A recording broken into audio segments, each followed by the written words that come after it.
The crack of the bat, one of the most traditional and distinguishing sounds in all of sports. There's no substitute for getting good wood on a ball. But what happens when good wood goes bad?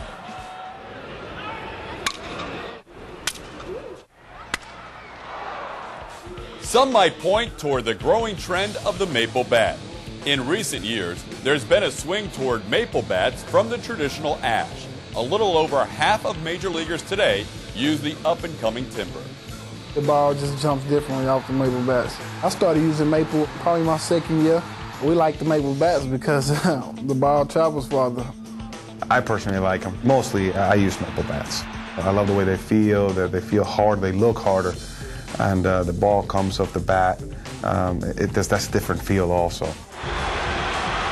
And there's a shot! The reason we use them is because the ball comes off the bat tremendously different than ash, in my opinion. My feeling on maple bats is I love them. I have a maple bat right now, and I'm going to continue to use them. I think that there's definitely a difference. I use maple in batting practice because it's more durable, and I don't, the grains don't split apart nearly as often, and it just lasts a lot longer. While they have their advantages, the abundance of maple bats has raised concern around the league.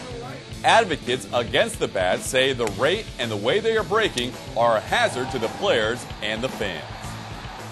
I have nothing against the maple industry. I'm on record saying I love maple syrup, but I don't think they're good for bats. You just have to watch our games to ascertain the fact that they're dangerous. Every night I see the bat whirly-birding out towards the mound or even towards a fielder in all the days, and I'm not that much of an old-timer. I've never seen bats explode like that with that kind of pointed tip to them, whereas I'm just talking about the players. There's still the chance that it can break and go into the stands easily also.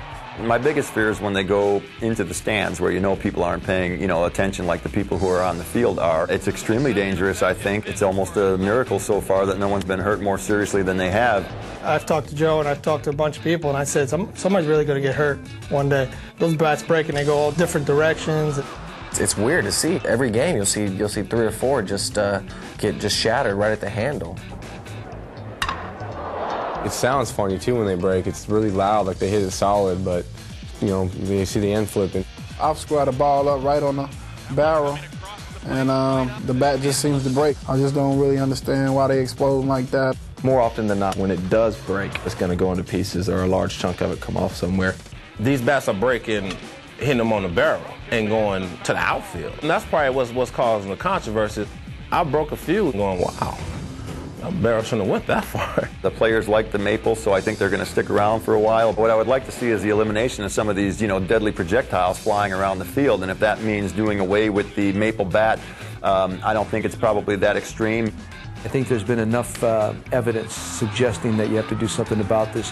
You just keep waiting for somebody to get really seriously hurt. Then it's just like base coaches wearing helmets these days. If they decide one way or another that they're going to not use maple bats, throw all mine in the fireplace and keep it moving.